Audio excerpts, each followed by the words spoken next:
तो हड़बड़ी मत कीजिए क्योंकि गड़बड़ी हो जाएंगे। नमस्कार। माननीय मंत्री जी,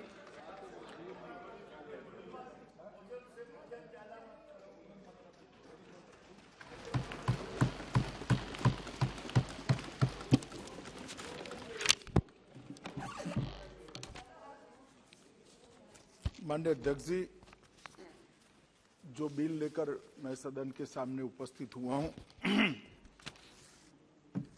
उसमें सदन के पक्ष और प्रतिपक्ष के कुल 21 सांसदों ने अपने अपने विचार रखे हैं।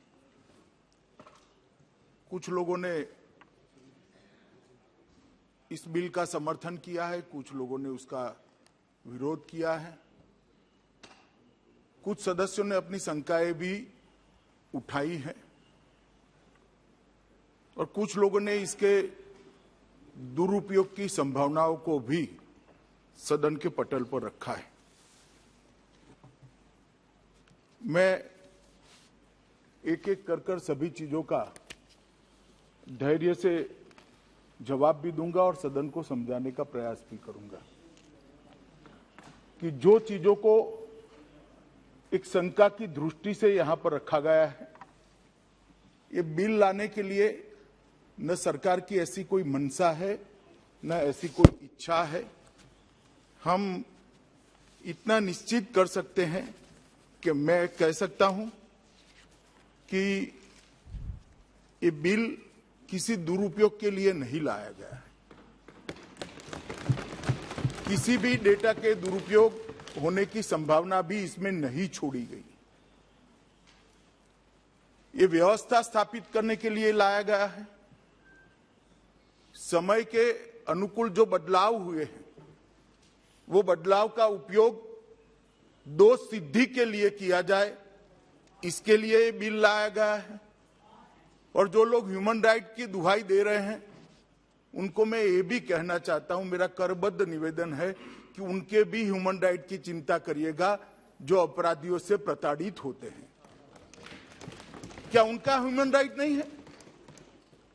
किसी बच्ची पर रेप हो जाएगा, किसी की हत्या हो जाएगी, किसी की गाड़ी कमाई को कोई लूट खसोट कर ले जाएगा, उसके ह्यूमन राइट नहीं है। आपको चिंता है लूट खसोट करने वाले की, आपको चिंता है बलात्कार करने वाले की, आपको अब सुनिए उसी के ह्यूमन राइट की बात हो रही है यहां पर। मगर मैं एक कहना चाहता हूं, ये नरेंद्र मोदी सरकार है साहब, जो कानून के अधिकार, कानून के हिसाब से जीने वाले लोग हैं, उसके ह्यूमन राइट की चिंता करना सरकार का दायित्व है और इससे कोई नहीं रोक सकता। ह्यूमन राइट के कई मायने होते हैं, एक ही चश्मे और एक ही नजरिए से ह्यूमन राइट को नहीं देखा जाएगा। जो लोग कानून के हिसाब से जीते हैं, गाड़ी मेहनत करते हैं, खून पसीना बहाकर अपनी संपत्ति अपने बच्चों के भविष्य के लिए इकट्ठा करते हैं, कोई जाकर उसको झांसा देकर ले जाता है, कोई चोरी कर ले जाता है, कोई लूट कर ले जाता है, किसी की हत्या कर दी जाती है, उन लोगों के कोई ह्यूमन राइट नहीं है। जो पीछे छूट जाते हैं, वो परिवारजनों का कोई ह्यूमन राइट नहीं है, उनका भी ह्यूमन राइट है और उसकी ह्यूमन राइट की चिंता करने की जिम्मेदारी आप मानो न मानो, हम मानते हैं कि हमारी है, इस सदन की। माननीय अध्यक्ष जी, मैंने शुरुआत में एक ब्रॉडर बात सदन के सामने रखी है कि ह्यूमन राइट को एक ही चश्मे से नहीं देखा जा सकता। ह्यूमन राइट को देखने के कई एंगल होते हैं और ह्यूमन राइट प्रोटेक्शन के भी कई एंगल होते हैं। मैं बहुत फर्मनेस के साथ, दृढ़ता के साथ कहना चाहता हूं, ये बिल देश के करोड़ों लॉ ओबीडियंट नागरिकों के ह्यूमन राइट के अधिकार का रक्षण के लिए मैं लेकर यहां पर आया। इसको कोई अन्यथा पेंट करने का प्रयास न कर। माननीय अध्यक्ष जी, कई सारी चीजें कही गई कि 1920 से बिल था, क्या जरूरत थी सुधार की? दादा तो फिर शासन बदलने की भी क्या जरूरत थी? जल्दी नहीं है, 102 साल हो गया। मेरा तो ये सवाल है, इतना लेट क्यों हुआ? और ये सारी चीजें इस बिल में है। सिर्फ नए आयाम जो जोड़े गए हैं वैज्ञानिक अनुसंधानों के आधार पर, वो आयामों को बिल के अंदर समाहित किया गया है। पहले भी फिंगरप्रिंट देते थे, कोई विरोध नहीं करता था, देते थे। और अगर कांग्रेस पार्टी का इतना ही विरोध था तो 75 में से 58 साल आप शासन में रहे, क्यों ये अंग्रेजों को लाया हुआ कानून हटा नहीं दिया? और भाई थोड़ा इतिहास को तो नाप तोल कर बोलो। नमक कानून के कारण नमक कानून 1930 में तोड़ा गया, कानून 1920 में आया है। अब क्या कर रहे हो भाई? खुद तो इतिहास को देखकर बोलो। आप नहीं थे, मनीष जी बोले तब, आप बैठ जाइए ना।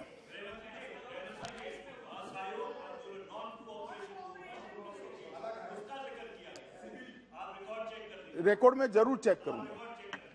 माननीय अध्यक्ष जी, ये बिल देश के अंदर दोष सिद्धि के प्रमाण को बढ़ाने के एकमात्र उद्देश्य से लाया गया है।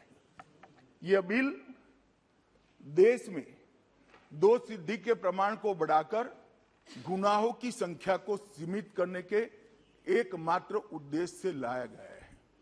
यह बिल एफआईआर को और आरोपों को दोष सिद्धि के माध्यम से जिन्होंने गुनाह किया है उसको सजा कराकर समाज में एक कठोर संदेश भेजने के लिए लाया गया है।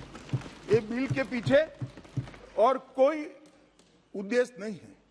माननीय अध्यक्ष जी, पुलिस राज्य का सबसे दृष्टिगत होने वाला चेहरा है, शासन का सबसे दृष्टिगत होने वाला चेहरा है। पहला फर्स्ट रिस्पॉन्डर पुलिस होती है। पुलिस किसी को पकड़ तो लेती है, मगर अदालत के अंदर उसके दोष को सिद्ध नहीं कर पाती है, तब इतनी पुलिस की कार्यवाही की असर नहीं होती है जितनी होनी चाहिए। इसीलिए 2014 में मोदी जी ने देश भर के पुलिस फोर्स के सामने स्मार्ट पुलिसिंग का एक कंसेप्ट रखा था। एस से मतलब था सख्त परंतु संवेदनशील, एम से मतलब था आधुनिक, मॉडर्न और मोबाइल, ए से मतलब था चौकन्ना और जवाबदेह, आर से मतलब था भरोसेमंद और प्रतिक्रियात्मक, और टी से मतलब था आधुनिक प्रौद्योगिकी से लैस और प्रशिक्षित। ये टी वाला जो हिस्सा है, ये टी वाले हिस्से की प्रतिपूर्ति करने के लिए बिल में लेकर आपके सामने माननीय अध्यक्ष जी आया हूं। माननीय अध्यक्ष जी, कहा गया कि इसकी जरूरत क्या है, मैं बताता हूं। 2020 में नेशनल क्राइम रिकॉर्ड ब्यूरो का जो डेटा है, ये डेटा के हिसाब से मर्डर करने वाले केसों में सिर्फ 44% लोगों को हम सजा करा पाते हैं, सिर्फ 44%। 44 बलात्कार के केस में सिर्फ 39%, अटेम्प्ट टू मर्डर सिर्फ 24%, डेकोइटी सिर्फ 29% और रॉबरी में सिर्फ 38%। और इसके सापेक्ष में दुनिया भर के डेटा को अगर स्टडी करते हैं तो इंग्लैंड 83.6% एवरेज,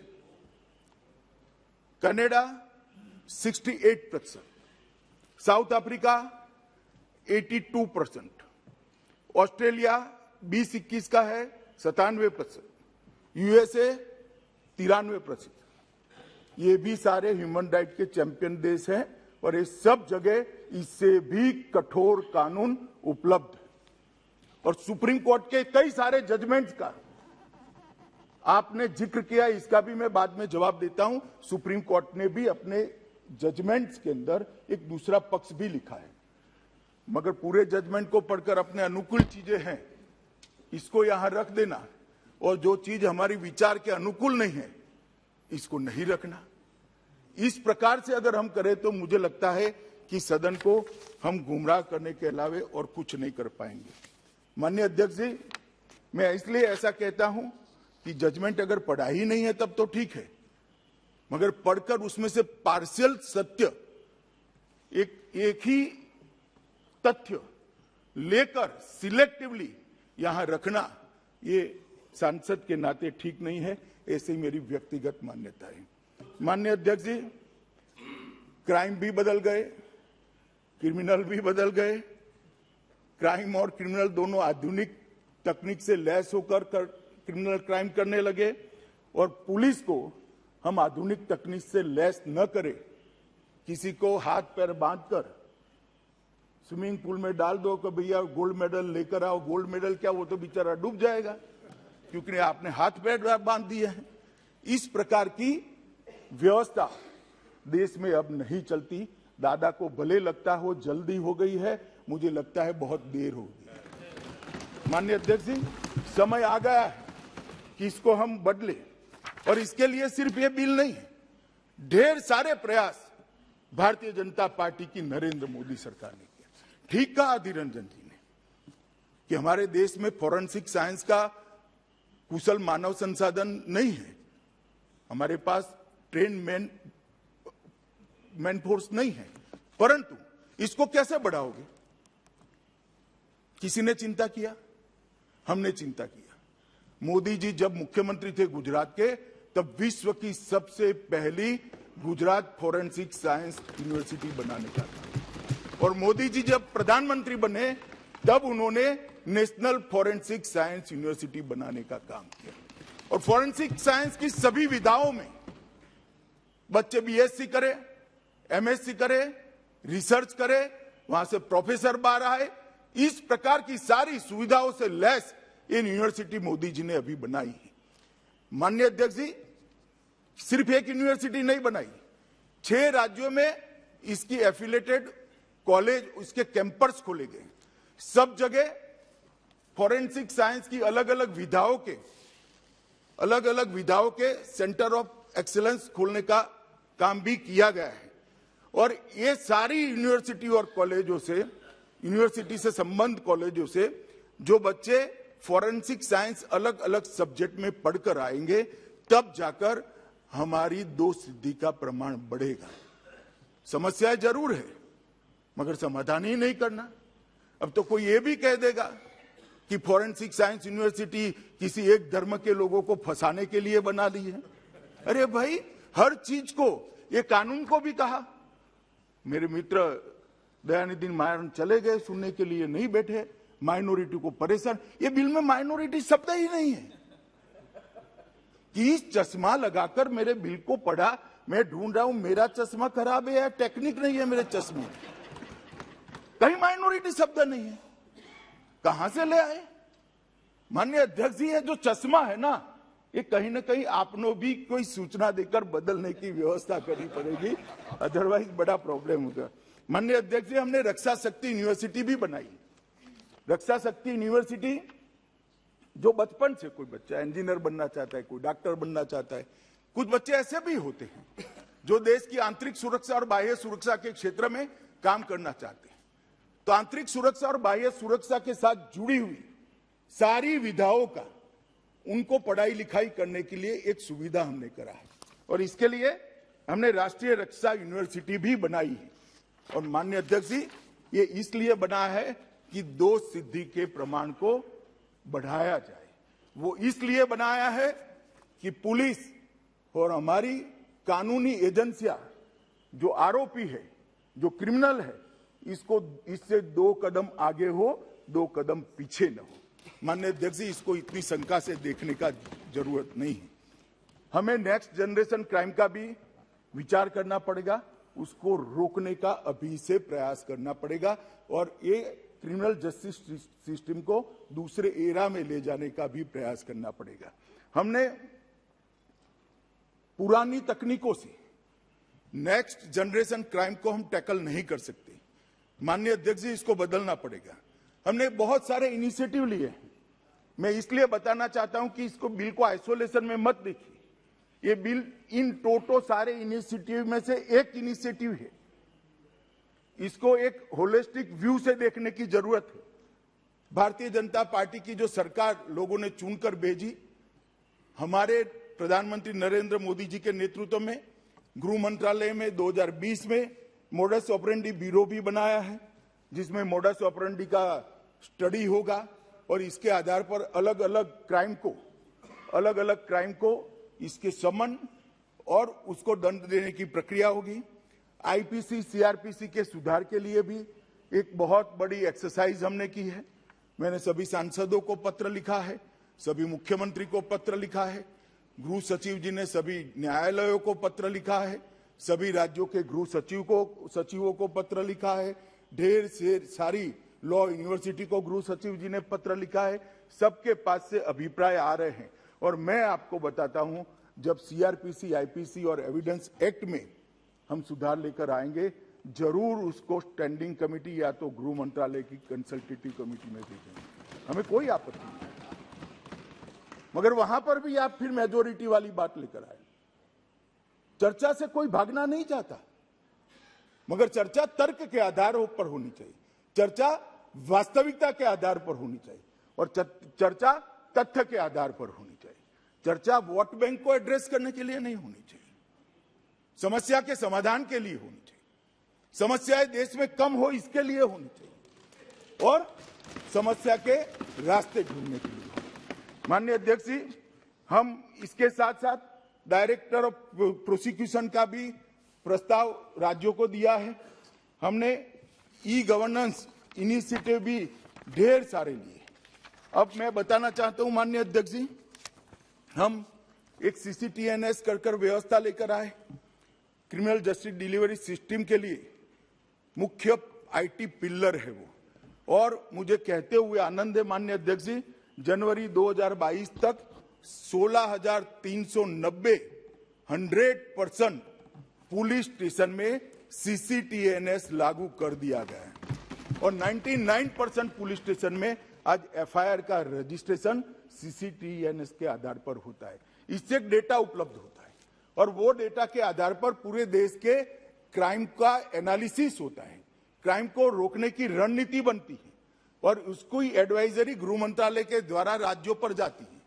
अब मैं इसलिए कह रहा हूं, फिर कोई खड़ा हो जाएगा कि राज्यों का ही सब्जेक्ट है, मगर केंद्र मदद तो कर सकता है, नहीं कर सकता है, मदद लेनी चाहिए नहीं लेनी चाहिए। माननीय अध्यक्ष जी, इसके साथ साथ देश के 751 हमने सीसीटीएनएस के साथ ई प्रिजन भी एक मॉडल बनाकर राज्यों को भेजा है, ई फॉरेंसिक का भी भेजा है, ई प्रोसिक्यूशन का भेजा है, ई कोर्ट का भी भेजा है और ये सारे इनिशिएटिव के माध्यम से हम क्रिमिनल जस्टिस सिस्टम को ताकत देना चाहते हैं टेक्नोलॉजी की, और इसका हिस्सा एक बिल है, इसको अन्यथा देखने की जरूरत नहीं है। माननीय अध्यक्ष जी, देश में 751 अभियोजन जिलों में ई अभियोजन, ई प्रोसिक्यूशन लागू हो चुका है। ई प्रिजन को 1259 अलग अलग जेलों में लागू कर दिया गया है। ई फॉरेंसिक एप्लीकेशन को 117 फॉरेंसिक यूनिवर्सिटी ने लागू कर दिया है। मैं इसलिए बताता रहा हूं, ये विषयांतर नहीं है कि ये टोटल जो प्रयास है क्रिमिनल जस्टिस सिस्टम को जकड़ने का, दोष सिद्धि के प्रमाण को बढ़ाने का, इसका एक हिस्सा ये बिल है। मैं सदस्यों को ये बात बताने के लिए ये पूरी बात कह रहा हूं। माननीय अध्यक्ष जी, सीसीटीएनएस के सॉफ्टवेयर में आज 7 करोड़ से अधिक एफआईआर उपलब्ध है।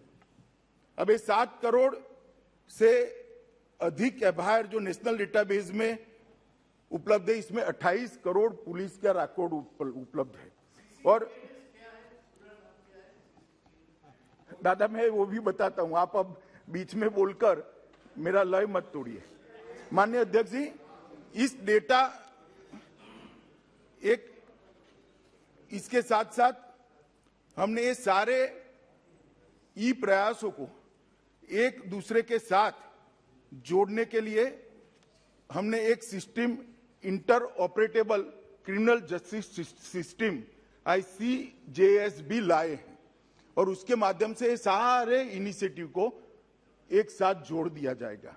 और ICJS में artificial intelligence, blockchain, analytical tool, fingerprint system और पुलिस स्टेशन तक ये सारी सिस्टम का उपयोग होकर, एनालिसिस होकर, हर थाने में कौन सा अपराध ज्यादा है, हर थाने के अफसर की किस अपराध की नाबूदी में दक्षता होनी चाहिए, इसकी ट्रेनिंग किस प्रकार से होनी चाहिए, हर जिले में किस प्रकार के अपराधों को रोकने की व्यवस्था करने की जरूरत है, ये सारा यहां से राज्यों को माननीय अध्यक्ष जी जाने वाला है।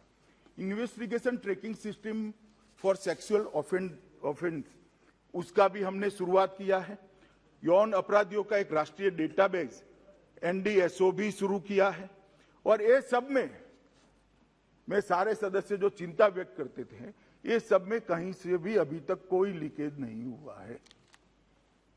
Privacy, human right, leakage, misuse of data, ये सारा हो चुका है ये 2.5 साल में, और कहीं से कोई कंप्लेन नहीं है। देश की अदालत में, मैं रिकॉर्ड पर कहता हूं, देश की अदालत में इसके मिसयूज की एक भी कंप्लेन नहीं आई है, क्योंकि टेक्नोलॉजी इसको परमिट नहीं। टेक्नोलॉजी के माध्यम से ही इसका मिसयूज ना हो, इसकी व्यवस्था करी। और क्यों हम इतने शंका के जमाने में जी रहे हैं? क्यों इतनी शंकाएं की जा रही है? माननीय अध्यक्ष जी, ये जो इनिशिएटिव है नरेंद्र मोदी गवर्नमेंट का, वो इनिशिएटिव क्राइम को कम करने के लिए, देश की आंतरिक सुरक्षा को सुदृढ़ करने के लिए। माननीय अध्यक्ष जी, क्राइम मल्टी एजेंसी सेंटर भी चालू किया गया है और 60,000 लोगों ने क्रीमैक का इस्तेमाल किया है, और उसमें से 24,000 से ज्यादा अलर्ट देश के अलग अलग हिस्सों में गए हैं, और उसमें से कई अपराधी धर लिए गए हैं, पकड़ लिए गए हैं, रेलवे पुलिस द्वारा, एयरपोर्ट द्वारा, अलग अलग जिले की पुलिस के द्वारा। माननीय अध्यक्ष जी, लापता व्यक्ति की खोज के लिए भी हमने सारी FIR का एनालिसिस कर उसका डेटाबेस लॉ एनफोर्समेंट एजेंसियों को साझा करा, और 14,000 तलाशी ली गई और 12,000 लोग प्राप्त कर लिए गए। मैं इसलिए बताता हूं कि डेटाबेस से डरने की जरूरत नहीं है। पूरी दुनिया डेटाबेस का उपयोग कर रही है, हमने भी करना पड़ेगा। कब तक अंग्रेजों के जमाने में हम जिएंगे भाई? आगे बढ़ना पड़ेगा, हमें समय के साथ आगे बढ़ना पड़ेगा। वाहन NOC, उसमें चोरी किए हुए वाहन सारे हमने CCTNS से ले लिए, इसका चेसिस नंबर दिया, इसको उपलब्ध करा। सेकंड हैंड वाहन खरीदने वालों ने उससे 13,636 लोग बच गए और वाहन जब्ती हो गया जो बेचने गए थे। अगर ये सॉफ्टवेयर न होता, एनालिसिस न होता, तो कभी न होता। घोषित अपराधी 16,176 अपराधी जो कानून की नजर से भाग रहे थे, उसका डेटाबेस सारी राज्य की एजेंसियों के साथ हमने साझा किया। उड़ीसा वाला अगर गुजरात में छुपा है, गुजरात वाला अगर बंगाल में छुपा है, महाराष्ट्र वाला अगर दिल्ली में छुपा है, इसमें से 16,000 नागरिकों को पकड़ लिया गया है। भागते हुए अपराधी को पकड़ा है। ये जो कह रहे database database database database database हवा खड़ा कर रहे हैं, मैं उनको समझाना चाहता हूं, ये सारा हो चुका है। यही 2.5 साल में हो चुका है और अच्छे से चल रहा है, कहीं से कोई फरियाद नहीं है। अब आपकी सुनकर कोई झूठ मूठ की NGO फरियाद खड़ी कर दे तो भगवान जाने। भारतीय साइबर अपराध समन्वय केंद्र I4C, इसके अंदर राष्ट्रीय साइबर अपराध रिपोर्टिंग पोर्टल NCRP, दादा सारे नाम अब फुल फॉर्म में पढ़ रहा हूं। इसमें 9 लाख से अधिक शिकायतें प्राप्त हुई और उसमें से 18,000 शिकायतें FIR में कन्वर्ट कर दी। संयुक्त साइबर अपराध समन्वय दल JCCT 7 JCCT के गठन किए गए हैं और उसमें केंद्र शासित प्रदेश, संघ प्रदेश भी सम्मिलित हैं। और ये सारों की ट्रेनिंग के लिए राष्ट्रीय साइबर अपराध प्रशिक्षण केंद्र भी खोला गया है, जो सारे के उपयोग के लिए पुलिस एजेंसियों को ट्रेन करता है। इसी प्रकार से सारी सेवाओं को 112 के तहत यहां लाने का भी माननीय अध्यक्ष जी काम किया गया है। ढेर सारे मोदी जी के प्रधानमंत्री बनने के बाद ढेर सारे 7 साल में ढेर सारे फॉरेंसिक साइंस के क्षेत्र में इनिशिएटिव लिए। लगभग 62 करोड़ की लागत से पुणे में हमने FSL बनाई, सेंट्रल FSL। 50 करोड़ रुपए की लागत से गुवाहाटी में, 53 करोड़ रुपए की लागत से भोपाल में नई आधुनिक प्रयोगशाला स्थापित की है और कलकत्ता में 28 करोड़ की लागत से अब नई सेंटर एफएसएल बन रही है। केंद्रीय फोरेंसिक विज्ञान प्रयोगशाला में चंडीगढ़ में पूरे देश में यौन अपराधियों से जुड़े हुए लोगों का अत्याधुनिक डीएनए डेटा स्टोरेज सेंटर और इसकी प्रयोगशाला भी बनी है।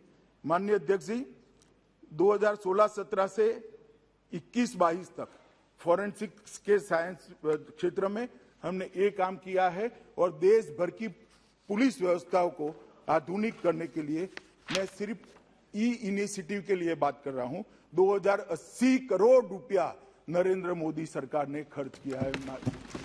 माननीय अध्यक्ष जी, 2080। मैं ये इसलिए बताता हूं कि इसको सांसदों के मन में कोई संशय न रहे। अभी एक बात आई कि इसका उपयोग कैसे होगा, मिसयूज कैसे होगा, ये सबसे साझा कर दिया जाएगा तो निजीता का क्या होगा। आर्टिकल 14, आर्टिकल 19, आर्टिकल 20, इसका मैं बाद में जवाब देता हूं, मगर मैं पहले उपयोग के बारे में एक बताना चाहता हूं। माननीय अध्यक्ष जी, एक national automated fingerprint identification system NAFIS को इंट्रोड्यूस किया गया। मैं एक उदाहरण देता हूं।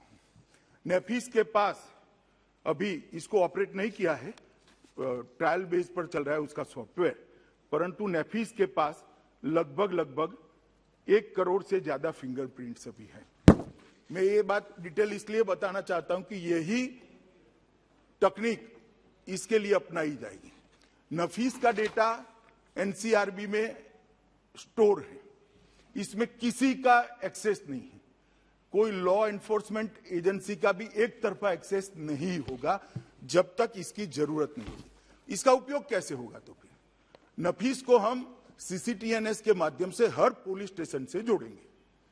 पुलिस स्टेशन, कोई भी पुलिस स्टेशन में, मानो कलकत्ते के कोई पुलिस स्टेशन में चोरी हुई, वहां एफएसएल की टीम गई, उसको कुछ, अरे सुनो भाई, इसको कुछ फिंगरप्रिंट्स मिल गए। आज की स्थिति में है कि वो पुलिस स्टेशन को फिंगरप्रिंट के आधार पर पूरे कलकत्ते की आबादी में से चोर को ढूंढना है कि कौन चोरी कर गया।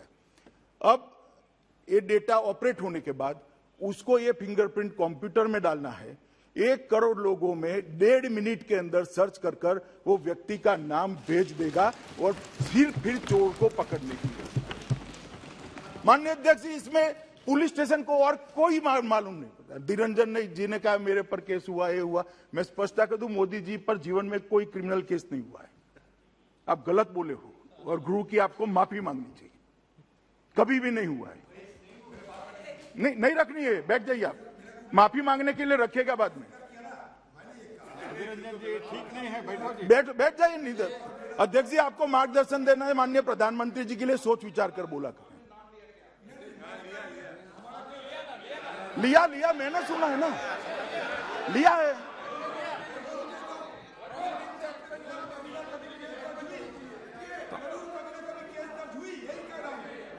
नहीं, माननीय अध्यक्ष जी, कभी नहीं हुआ है, कभी नहीं हुआ है। ये रिकॉर्ड पर झूठ बोल रहे हैं सर। नहीं हुआ है, कभी नहीं हुआ है, कभी नहीं हुआ है। कोई, अधीर रंजन जी बैठिए। माननीय अध्यक्ष जी, एक सेकंड बैठिए। माननीय अध्यक्ष जी, मैं फिर से कहता हूं, मोदी जी पर कभी कोई केस दर्ज नहीं हुआ है और उन्होंने गुरु की माफी मांगनी चाहिए। माननीय अध्यक्ष जी, अब ये जो सुनिए, अब मेरी बात अधूरी रह गई। ये मैं जो कह रहा था कि किसी के साथ ये डेटा साझा नहीं करना है। जिसको ये डेटा का उपयोग करना है, मानो कहीं पर भी बलात्कार हो गया और कोई सैंपल, डीएनए सैंपल मिला, तो उसको वो यहां भेज देगा चंडीगढ़ के यौन अपराधियों के सेंटर पर। वो मैच कर भेज देगा कि इसने किया है। उसको सारों का डेटा नहीं देना है माननीय अध्यक्ष, और इसके रूल्स भी बनेंगे, उसकी ऑपरेशन की सिस्टम भी बनेगी। इसमें देश से सबसे अच्छे फॉरेंसिक साइंस और इस क्षेत्र के एक्सपर्ट को रखकर हम इसका उपयोग सीमित करने वाले, किया भी है। मगर इस प्रकार से देश की सबसे बड़ी पंचायत में 130 करोड़ लोग देख रहे हो, उस वक्त इतनी शंकाएं उत्पन्न कर कर किसी कानून के लिए आशंका खड़ा कर देना। माननीय अध्यक्ष जी, मैं इससे सहमत नहीं। आशंका जरूर खड़ी की जाए, आधार के आधार पर हो, इसका कोई आधार हो। कहने लगे यूएपीए यूएपीए, कौन लेकर आया यूएपीए? कुछ एक सदस्य ने कहा यूएपीए अमेंडमेंट आप लेकर आए, उसका क्या मिसयूज हुआ हमारे समय? मैं आज भी कहता हूं कि पोटा देश हित का कानून था, एपीसमेंट में इसको रद्द किया गया। मुझे कोई संकोच नहीं है बोलने में। हम वोट बैंक की पॉलिटिक्स नहीं करते साहब। हम राजनीति में देश को सुरक्षित करने के लिए आए, देश को आगे बढ़ाने के लिए आए, देश में दुनिया में सर्वोच्च स्थान पर ले जाने। हमने कभी पॉलिटिक्स नहीं की। कितने भी कठोर कानून, ये यूएपीए में अमेंडमेंट चिदंबरम साहब लेकर आए, हमने सपोर्ट किया था। एनआईए का हमने सपोर्ट किया था। हम भी ऑपोजिशन में बैठते थे, हमने कभी विरोध नहीं किया था। परंतु शंकाएं खड़ी कर कर एक धूमिल टाइप का एक शंका का बादल बना देना देश भर के अंदर, जिसे कानून पर श्रद्धा न हो, ये मुझे लगता है ठीक नहीं है। ये मैंने नफीस का उदाहरण इसलिए दिया कि सबको इसके ऑपरेशन के बारे में एक स्पष्टता हो जाए। डेटा एक सबसे प्रोटेक्टेड हार्डवेयर के अंदर रहेगा। जिसको डेटा से एक्सेस चाहिए वो अपने सैंपल भेजेगा, यहां से मैच कर कर उसको परिणाम ही भेजा जाएगा, डेटा नहीं भेजा जाएगा। माननीय अध्यक्ष जी, एक सांसद निशिकांत जी ने ठीक कहा, हम सबके फिंगरप्रिंट है आधार में, हम सबके डॉक्यूमेंट्स है टेलीफोन मोबाइल लेने में, सिम कार्ड लेने में। ये तो कोई क्रिमिनल नहीं है और हम क्रिमिनल का भी नहीं लेंगे। कैसे रोकेंगे क्राइम को? मैं अभी भी कहता हूं ह्यूमन राइट के दो एंगल है। मैं भी जिन पर आरोप लगता है इसके ह्यूमन राइट से इनकार नहीं करता, मगर मैं इससे ज्यादा चिंता करता हूं जो निर्दोष है और क्राइम का विक्टिम है उसके ह्यूमन राइट की भी चिंता है। और इसकी प्रायोरिटी स्वाभाविक है, प्रायोरिटी होनी चाहिए, क्योंकि वो तो कानून का समर्थन कर रहा है। क्यों ना हो उसकी प्रायोरिटी? और क्या जिसको देश की जनता ने मैंडेट दिया है, इस सरकार में इतना विवेक भान नहीं होगा? कल आप भी यहां बैठे थे, आप भी कानून लेकर आते थे, हमने कभी ऐसे भाषण नहीं किए। विरोध करने का भी एक तरीका होता है, विरोध करने के मुद्दे होते हैं, विरोध करने के लॉजिक होते हैं। सिर्फ ऑपोजिशन में बैठे हैं इसलिए विरोध करना मुझे लगता है ये ठीक नहीं है। हंसने से कुछ नहीं होता, दयानिधि दीजिए, सुनना पड़ेगा। हंसने से चीज हल्की नहीं होती है। माननीय अध्यक्ष जी, कई सारे एनालिसिसों में दोष सिद्धि न होने का, सजा न होने के कारण जो निकाले गए हैं, इसमें सबूतों के कमी के आधार पर 7.5 लाख केस हर साल बंद कर दिए जाते हैं। अब ये 7.5 लाख केस में जिसका नुकसान हुआ है, इसका ह्यूमन राइट है या नहीं? अगर ये सारे सबूत उसके लिए उपलब्ध हो जाते हैं तो ये संख्या, मुझे भरोसा है, आधे से कम हो जाएगी। और यही उपलब्धि है इस बीच। किसी ने कहा, कह सकते हो कि ये होने के बाद कोई क्राइम नहीं होगा? किस प्रकार की बात इस सदन में हो रही है? धारा 302 कब से है? तो खून बंद हो गए क्या? तो क्या धारा 302 भी निकाल दोगे? क्या तर्क देते हैं, क्या सोचकर बोलते हैं और क्या जगह देखते हैं? बाहर तो ठीक है, कभी कभार कहीं कभार बोल दो सबको हंसाने के, ये तो संसद है। माननीय अध्यक्ष जी, न्याय की प्रतीक्षा, जिसमें कोर्ट कहता है कि अभी पर्याप्त साक्ष्य नहीं है, 15 लाख केस न्याय की अपेक्षा में पुख्ता सबूतों के अभाव में पेंडिंग कर दिए जाते हैं।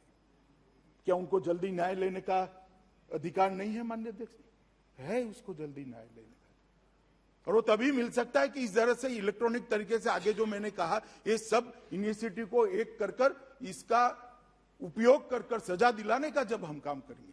माननीय अध्यक्ष जी, मैं मानता हूं कि देरी से मिला हुआ न्याय इसका कोई उपयोग नहीं है। माननीय अध्यक्ष जी, समय पर न्याय होना चाहिए और दोषियों को दंड भी मिले, तभी जाकर कानून का राज प्रस्थापित होना चाहिए। और माननीय अध्यक्ष जी, फिर पुलिस क्या करे?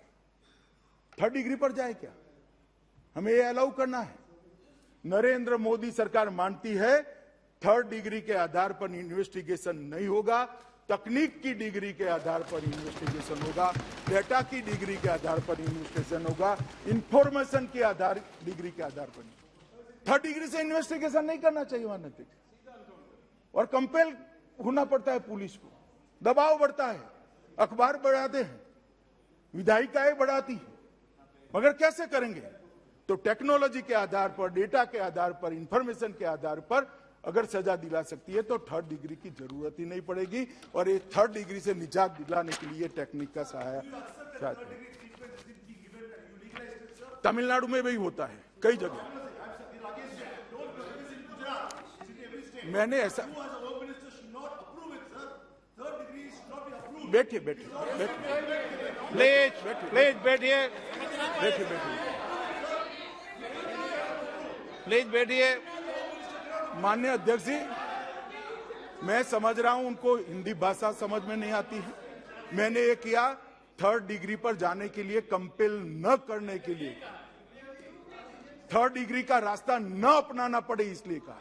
ये ढंग से समझ नहीं पाए मेरी बात, अब लगाया है ट्रांसलेशन मोड पर, इसलिए आप वो समझेंगे शायद। मारन साहब, मैं कभी जल्दबाजी में नहीं बोलता, ना गुस्सा होता हूं, हमेशा सोच विचार कर धैर्य से कहता हूं। माननीय अध्यक्ष जी, ये जो नया कानून आया है वो बंदीशीनात अधिनियम 1920 के, उस पर 1980 में विधि आयोग ने अपनी 87वीं रिपोर्ट में इसको उचित संशोधन कर विज्ञान आधारित बनाने की एक सिफारिश भारत सरकार को भेजी थी। दादा की ये बात सही है, इतना देर क्यों हो गया? मगर दादा, हम तो देर से भी लेकर आए, आप तो अभी भी विरोध कर रहे हो, तो और देर हो जाती। हाँ, दुरुस्त है, चलो अच्छी बात है। माननीय अध्यक्ष जी,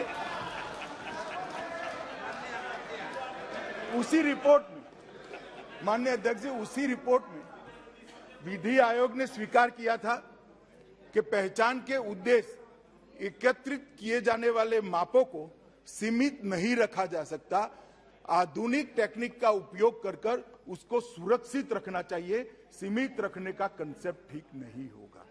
इसलिए जो कहते हैं इसकी क्या जरूरत है, उसकी क्या जरूरत है, इसको सुरक्षित रखना, मैं आपकी चिंता और आपके कंसर्न दोनों से सहमति है मेरी। इसकी सरकार पूरी व्यवस्था करेगी कि इसका दुरुपयोग कहीं पर भी न हो। इसकी कार्य पद्धति भी रूल्स में इसी तरह से बनाई जाएगी और इसके उपयोग के लिए जो पद्धति बनाई जाएगी उसमें देश के अच्छे टेक्नोलॉजी के ज्ञाता लोगों को बिठाकर उनकी सेवाओं को लेकर हम माननीय अध्यक्ष जी बनाएंगे। माननीय अध्यक्ष जी, मैं एक छोटा सा उदाहरण देना चाहता हूं, ह्यूमन राइट और निजता। मैं कोई दूसरे देश से हम ह्यूमन राइट में पिछड़े हुए हैं ये मानने के लिए कतई तैयार नहीं, मगर ये सारी बातें जहां से प्रेरणा लेकर की जाती है, जो लोग करते हैं, इनको मैं ब्रिटेन का उदाहरण देना चाहता हूं। ब्रिटेन का जैविक सूचना डेटाबेस दुनिया में सबसे बड़ा है। अपराध स्थल पर ही संदिग्ध का सारे प्रकार का सैंपल ले लिया जाता है और कोर्ट में वहां 60% मामलों में सजा इसी डेटाबेस के आधार पर इंग्लैंड में होती है। मैं ये नहीं कहता कि इंग्लैंड ने किया इसलिए करना चाहिए, मगर ह्यूमन राइट का जो फॉरेन कंसेप्ट लेकर आते हैं उनको समझाने के लिए मैं तो वो कंसेप्ट से सहमत ही नहीं, परंतु उनको समझाने के लिए मैं उदाहरण दे देता हूं। माननीय अध्यक्ष जी, अभी जो अधिनियम है उसमें आधुनिक एवं नवीन तकनीकों से शरीर का माप लेने का प्रावधान नहीं है। माननीय अध्यक्ष जी, नए शारीरिक माप को लेने के लिए ये नई तकनीक के आधार पर कानून हम लेकर आए हैं और मैंने आज जैसे पहले बताया कि हम इसको दो सिद्धि के अलावे किसी के लिए उपयोग नहीं करना चाहते हैं। माननीय अध्यक्ष जी, एनसीआरबी देश की प्राइम संस्था है, कई सालों से चल रही है। क्राइम कंट्रोल में उसका बहुत बड़ा योगदान है। सभी राज्य की पुलिस को वो मदद करती है और वहां आईपीएस अफसर बैठते हैं, वहां कोई पॉलिटिकल व्यक्ति नहीं बैठता है। वैसे तो फिर तो सब डेटा, इनकम टैक्स का डेटा भी किसी अफसर के हाथ में होता है, सब डेटा, आधार का डेटा भी अंततोगता तो किसी अफसर के हाथ में। तो क्या डेटा ही नहीं करना, 18वीं सदी की तरह कागज रखना शुरू करना? कहां ले जाएंगे शंका के वातावरण को? माननीय अध्यक्ष जी, एनसीआरबी पे शंका करना मैं नहीं मानता कि उचित है। माननीय अध्यक्ष जी, और मैं थोड़ा कहना चाहता हूं, महाराष्ट्र, कर्नाटक, पश्चिम बंगाल, तमिलनाडु, मध्य प्रदेश, ये सब सरकारों ने इतना ज्यादा नहीं मगर 1920 के कानून को बदलने का काम दादा करा है, ऑलरेडी कर चुके हैं। आप जरा डाउनलोड कर देख लीजिए, वो कर चुके हैं। और इससे भी आगे सभी सरकारों से हमने चर्चा विचारणा भी करी है और उसके बाद ये बिल लेकर मैं माननीय अध्यक्ष जी यहां उपस्थित हुआ हूं। हमने सबका संपर्क किया था मगर दुर्भाग्य की बात है सिर्फ 10 राज्यों ने अपने अभिप्राय भेजे हैं। अब समय मर्यादा के कारण बिल ही आ गया है, बाकी राज्य उसके बाद देखेंगे। माननीय अध्यक्ष जी, ऐसा नहीं है कि जेल में जो कैदी है इसके सुधार के लिए भी सरकार कुछ नहीं करी। हम एक मॉडल अधिनियम लाने जा रहे हैं जिसका राज्यों का कंसल्टेशन समाप्त होने की कगार पर है। मॉडल जेलों के लिए एक मॉडल अधिनियम लाना चाहते हैं। मॉडल वो राज्यों को करना है मगर एक मॉडल होगा जो यहां से हम राज्यों को भेजेंगे, जिसमें कैदियों के पुनर्वसन के लिए और जेल से मुक्त होकर वो पुनः प्रस्तापित हो, आफ्टर केयर सेवाओं पर इसमें बड़ी पुख्ता योजना है। जेल के अधिकारी के कर्तव्य, शक्तियों और जिम्मेदारियों का और आचरण का नियमन करने के लिए भी इसके अंदर पूरा प्रावधान किया गया है। अधिकतम सुरक्षित जेल, उच्चतम सुरक्षा वाली जेल, खुली जेल, महिलाओं की जेल और ट्रांसजेंडर के अलग खोली, ये सारी व्यवस्था इसके अंदर हम करने जा रहे हैं। महिला बंदियों के लिए अलग जेल, बैरक और बच्चों के साथ महिलाओं के जो महिलाएं हैं इसके लिए भी अलग बैरक बनाने की व्यवस्था हम करने जा रहे हैं। कैदियों का मनोवैज्ञानिक आकलन कर नार्को एनालिसिस नहीं, मनोवैज्ञानिक आकलन कर उनको क्राइम की आदत छुड़ाने के लिए भी साइकोलॉजिकल डॉक्टरों की सर्विस वहां पर उनको दी जाएगी। काउंसलिंग, थेरेपी और ट्रेनिंग तीनों इस विषय में हम लाने की व्यवस्था करने जा रहे हैं। बंदियों को कानूनी सहायता का प्रावधान भी करने जा रहे हैं। उसी की जो मजदूरी करते उसी की कमाई से दंड भरकर उसको जल्दी जेल से छोड़ने का एक व्यवस्था भी एक्ट के अंदर, हम अधिनियम के अंदर करने जा रहे हैं। पैरोल, फरलो और समय से पहले रिहाई, इसको भी हम बहुत रिलैक्स करने जा रहे हैं। जेल कैदियों को प्रौद्योगिकी का ट्रेनिंग की भी व्यवस्था करने जा रहे हैं और जेल के वीडियो कॉन्फ्रेंस की व्यवस्था को भी और सुदृढ़ हम करने जा रहे हैं। माननीय अध्यक्ष जी, ये मॉडल अधिनियम भी अभी फाइनलाइजेशन पर है, उसके बाद में सारे राज्यों को भेज दिया जाएगा। माननीय अध्यक्ष जी, मैं इतना ही कहना चाहता हूं कि एक बैलेंस की जरूरत है देश में। व्यक्ति के अधिकारों के साथ साथ समाज के, सोसाइटी के अधिकारों पर भी चिंता करनी पड़ेगी और दोनों के बैलेंस को बढ़ाना पड़ेगा। व्यक्ति के अधिकारों की रक्षा करते करते समाज के अधिकारों का ही हनन हो जाए, इस प्रकार से व्यक्ति के अधिकारों का सुरक्षा नहीं हो सकता, ना करना चाहिए, किसी भी सरकार ने करना चाहिए। माननीय अध्यक्ष जी, कुछ सदस्यों ने काफी सारी चीजें उठाई थी, मैं इसका जवाब देना चाहता हूं कि एस पुट्टुस्वामी का जजमेंट बहुत सारे सांसदों ने कोट किया, मनीष भाई से लेकर बहुत सारे सांसदों ने कोट किया, इसमें 3 अपवाद दिए। अपवाद कब हो सकता है? यह सक्षम विधायिका द्वारा कानून पारित कर किया जाएगा। जो ये सक्षम विधायिका है, यह वैध देश हित में सहायक होगा। तो क्रिमिनल जस्टिस सिस्टम को और पुख्ता करना, आरोपियों को सजा कराना, क्रिमिनलों को सजा कराना, मैं मानता हूं ये वैध देश हित है और ये देश हित में हो रहा है और अनुपातिक नहीं होगा, किसी एक वर्ग के लिए नहीं होगा। तो ये किसी एक वर्ग के लिए नहीं, सारे लोग जो पकड़े जाएंगे उसके लिए होगा। तो इसके लिए ये पुट्टू स्वामी का जजमेंट जो आप कोट कर रहे हैं वो ठीक नहीं है और वो ना इसको लागू पड़ता है ना इसको पारित करने में कोई बाधक है। इसके बाद में उन्होंने कहा, मनीष जी ने, कि सीआरपीसी और आईपीसी के सुधार किए जा रहे हैं, सिविल सोसाइटियों से चर्चा नहीं हो रही है। सिविल सोसाइटी से चर्चा, मनीष जी, मैंने तो आपको पत्र लिखा है, आप भी कर लो, उनके सुझाव लेकर मुझे भेज दो। हमने सारे विधायकों को पत्र लिख दिया, सारे सांसदों को लिखा, सारे न्यायालय को लिखा, सारी लॉ कॉलेजों को लिखा। अब कौन सा इससे बड़ी सिविल सोसाइटी लाएंगे? हम ही हैं। देश की सबसे बड़ी सिविल सोसाइटी ये हमारा संसद है, जो 130 करोड़ लोगों को रिप्रेजेंट करती है। आप सब लोग भेजिए अपना सुझाव। मुझे नहीं लगता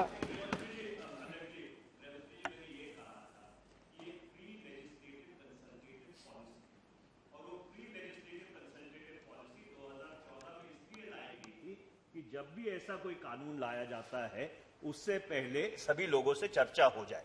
आपकी बात सही है, आपने क्रिमिनल प्रोसीजर कोड के संबंध में हमको लिखा है, पर जहां तक इस कानून का सवाल है, इस विधेयक का सवाल है, इसके ऊपर चर्चा नहीं हुई है। ये मेरा कहने का तात्पर्य। कल आप जो बोले वो ध्यान से सुन लेना, मैंने ध्यान से सुना है। आपने सीआरपीसी आईपीसी के लिए ही कहा है सिर्फ, इसलिए मैं जवाब दे रहा हूं। माननीय अध्यक्ष जी, इसके साथ साथ उन्होंने कहा कि भाई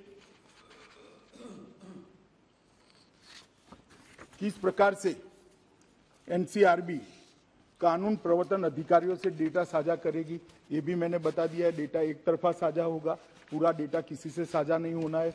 वो लोग अपने उपयोग का डेटा यहाँ क्वेरी भेजेंगे, इसका जवाब इतना ही स्पेसिफिक जवाब यहाँ से पहुंचेगा। और डेटा को सुरक्षित प्लेटफॉर्म पर रखा जाने वाला है मनीष जी, और उसको नेटवर्क पर साझा नहीं किया जाएगा, क्वेरी के आधार पर साझा किया जाएगा। डेटा स्टोरेज के लिए किसी भी थर्ड पार्टी या निजी पक्ष की कोई भागीदारी होने वाली नहीं है। मैं सदन को आश्वासन देना चाहता हूं, ये कंप्लीटली एनसीआरबी।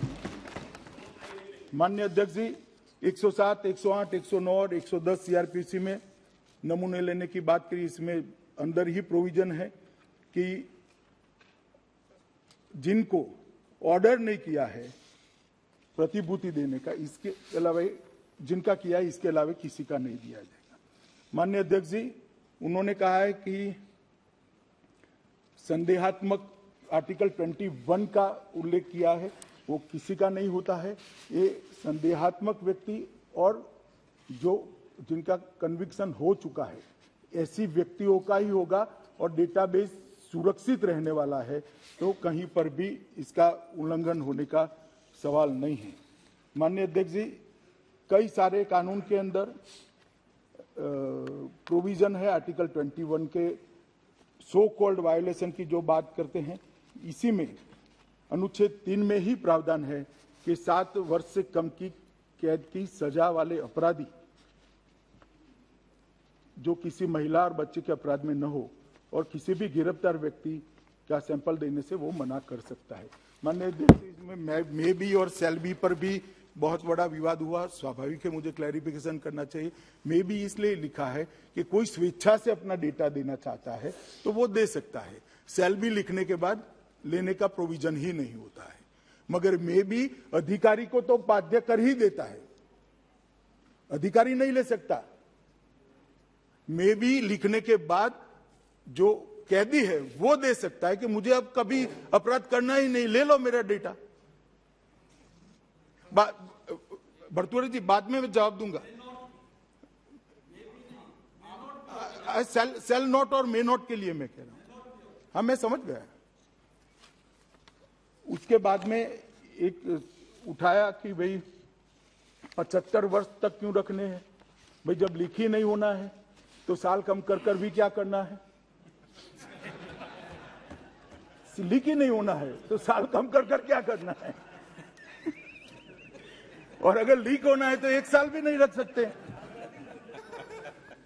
भारत के संविधान 20(3) के तहत अब अपराध अपने विरुद्ध गवाह बनने का इसमें कोई बाध्यता नहीं होती। माननीय अध्यक्ष जी, आज भी मैं एक जजमेंट कोट करना चाहता हूं। कालीकाठू ओगढ़ केस 1961 का और रितेश सिन्हा केस 2019 का, उसमें इन्होंने कहा है कि सारे प्रकार के साक्ष्य उन्होंने देने पड़ते हैं जब कोर्ट ऑर्डर करती है। इसमें कोई आपत्ति नहीं है और उसका उपयोग कोर्ट, अगर ये गैर संवैधानिक है तो कोर्ट इसका उपयोग ही नहीं कर पाएगी। कैसे करेगी कोर्ट उपयोग? और मैं मानता हूं कि आर्टिकल 23 हमने जो 6(1) में प्रोविजन किया है, इससे प्रोटेक्ट हो जाता है। माननीय अध्यक्ष जी, उन्होंने कहा कि नार्को एनालिसिस और ब्रेन मैपिंग होगा, कहीं पर भी नहीं होगा। मैं सदन के रिकॉर्ड पर कहना चाहता हूं, और अगर आप लोगों के मन में आशंका है तो उसमें रूल्स में भी हम स्पेसिफाई करेंगे कि कैदी के सहमति के बगैर कोई भी ये टेस्ट नहीं कर सकता। ना करने की ऐसी मंशा है, ना हमारा इरादा है। माननीय अध्यक्ष जी, इन्होंने 4B के लिए कहा, ये 75 वर्ष वाला ये जो मैं कह चुका हूं। माननीय अध्यक्ष जी, उसके बाद में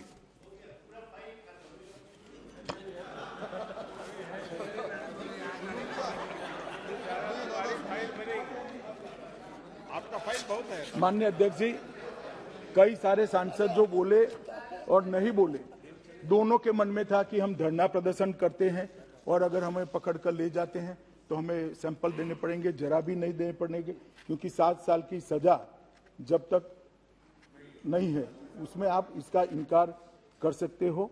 और इसके रूल्स के माध्यम से भी कुछ रिस्ट्रिक्शन अगर डाल सकते हैं तो हम इसको एक्सप्लोर करेंगे। ये चिंता स्वाभाविक है, परंतु इस चिंता का समाधान हमने एक्ट के अंदर ही ऑलरेडी सीआरपीसी का, जिसमें बॉन्ड का प्रावधान है, गिरफ्तारी का नहीं प्रावधान है। तो अगर किसी को 107 में आप डिटेन करते हैं तो स्पेसिफिकली इस विधेयक में लिखा हुआ है कि पुलिस के पास अख्तियार होंगे उसके सैंपल लेने के लिए। इसको अगर आप रूल्स में क्लैरिफाई करेंगे तो बहुत बढ़िया, अगर इसको निकाल देंगे तो और बढ़िया है। देखिए, रूल्स में मैं अभी भी कह देता हूं, रूल्स में अगर क्लैरिफाई नहीं होगा तो मैं सदन के सामने अमेंडमेंट लेकर आऊंगा, आप चिंता मत करिए। अगर रूल्स क्लैरिफाई कर सकते हैं तो जरूर रूल्स में क्लैरिफाई। इसमें दयानिधि मारण जी ने कहा कि धार्मिक और सामाजिक, इसमें ये सब के लिए माननीय अध्यक्ष जी, ऐसी आशंका माइनॉरिटी के लिए इसका उपयोग होगा, ऐसा करने की जरूरत नहीं है। निजी कार्यता का अधिकार भी कह दिया। इन्होंने दिल्ली के दंगों में कुछ नहीं हुआ, एक जनरल ऑब्जर्वेशन करा। मगर दयानिधि मारण जी को मैं कहना चाहता हूं कि 2473 लोग अरेस्ट किए गए हैं, 403 चार्जशीट हो चुकी है और 2473 में से सिर्फ 86 लोगों की बेल हुई है। सब लोग जेल में है। दयानिधि, ये नरेंद्र मोदी सरकार, यहां दंगे करने वालों को पार्टी के आधार पर छोड़ा नहीं जाता है। माननीय अध्यक्ष जी, इसके बाद में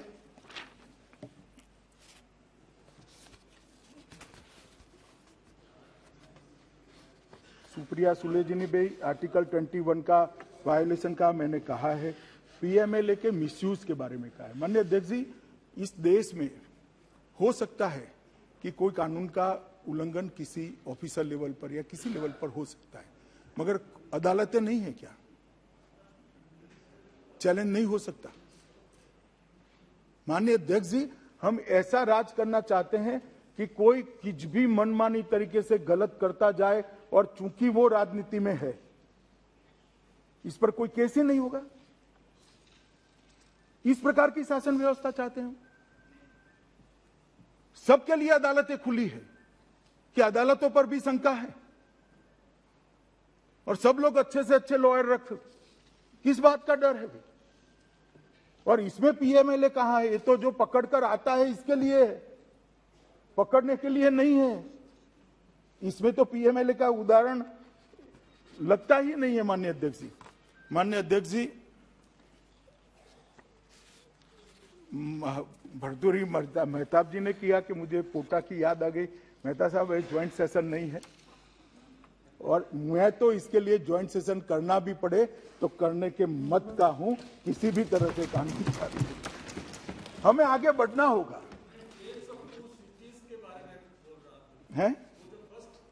2-3 लाइन करने के लिए मैं पोटा के बारे में कहा। इसमें भी भर्तृहरि जी जो देना चाहेंगे वो ही देगा। बाकी के लोगों के लिए 7 साल तक कोई बाध्यता नहीं है। माननीय अध्यक्ष जी, मैं इतना ही कहना चाहता हूं कि डेटा रिकॉर्ड के बारे में जो बात उठाया है, कोई मिसयूज नहीं होगा। हम इसकी पूरी चिंता करेंगे, आधुनिक से आधुनिक टेक्निक के साथ इसकी स्टोरेज की और इसके उपयोग की व्यवस्था करेंगे। किसको भी इसका मिसयूज हम करने नहीं देंगे।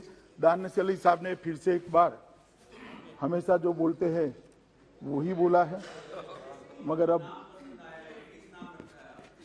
है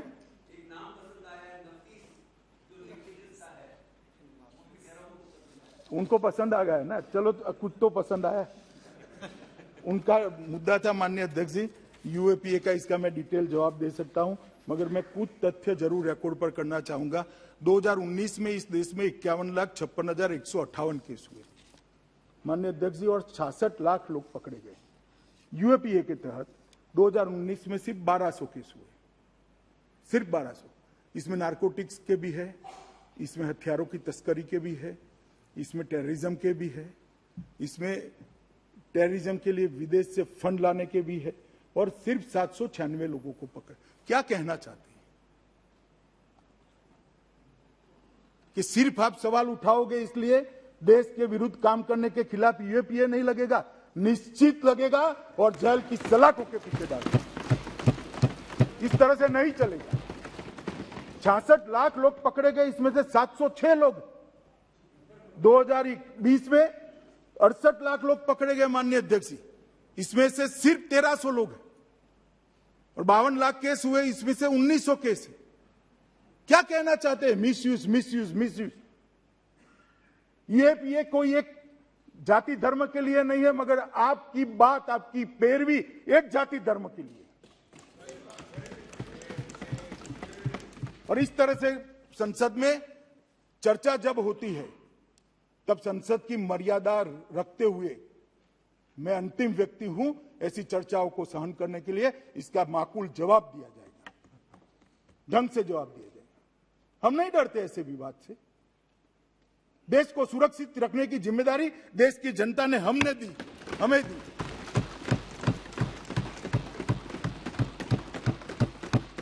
और इस तरह से नहीं डरा सकते आप। माननीय अध्यक्ष जी, अंत में दादा ने कुछ मुद्दे उठाए। उन्होंने कहा कि बिल में लॉ कमीशन का उल्लेख क्यों नहीं किया। दादा, बिल में उल्लेख करने का जरूरत नहीं है। मैंने मेरे भाषण में इसलिए उल्लेख कर दिया कि बहुत सारे आधार है। शायद लॉ कमीशन ये रिपोर्ट न भी देता तो भी बिल लेकर आते। सरकार कोई बाध्य नहीं है कि लॉ कमीशन की रिपोर्ट के आधार पर ही बिल लेकर आए, मगर मैं इसलिए कह रहा हूं कि 1985 में विधि आयोग ने इसकी जरूरत को समझा है, और अब हम लेकर आए तब हमने इसको भी कंसीडर करके इसको किया है। जहां तक नॉन गैजेटेड ऑफिसर को सख्तियां देने का सवाल है माननीय अध्यक्ष जी, तहसील और जिले की जेलों में, तहसील की जेलों में, अस्थायी जेलों में कहीं गैजेटेड ऑफिसर है ही नहीं। एक सेकंड दादा, हेड कांस्टेबल भी कितने साल की सर्विस के बाद बनता है। दूसरी बात, इसको वैज्ञानिक तरीके से लेना है, और बहुत सारे तो एफएसएल में लिए जाएंगे संपन्न, और इसकी लेने की एक प्रक्रिया बनेगी, इसकी ट्रेनिंग होगी, उसके बाद ही राज्य इसको नोटिफाइड करेंगे भारत सरकार का। इसकी ट्रेनिंग की भी व्यवस्था हम करने वाले हैं दादा। तो इसके मिसयूज की आप जरा भी चिंता न करें। अंत में माननीय अध्यक्ष जी, इतना ही कहना चाहता हूं कि क्रिमिनल जस्टिस सिस्टम में आधुनिक तकनीक का उपयोग से हम अब देरी नहीं कर सकते। इस देश को सुरक्षित बनाने के लिए, आरोपियों को सजा दिलाने के लिए और देश की आंतरिक सुरक्षा को अभेद बनाने के लिए सभी प्रकार की तकनीकों का उपयोग होना चाहिए और उसको परिणामलक्षी बनाकर देश को सुरक्षित बना। अतः मेरा सभी से निवेदन है कि आप लोग कृपया, ये बिल ऐसा बिल है जिसको सर्वानुमत से पारित करना चाहिए। सभी लोग अध्यक्ष जी को ऑब्जेक्शन विड्रॉ करकर सर्वानुमत हो। धन्यवाद। प्रश्न है कि विधेयक पर विचार किया जाए। जो सदस्य इसके पक्ष में हाँ कहें।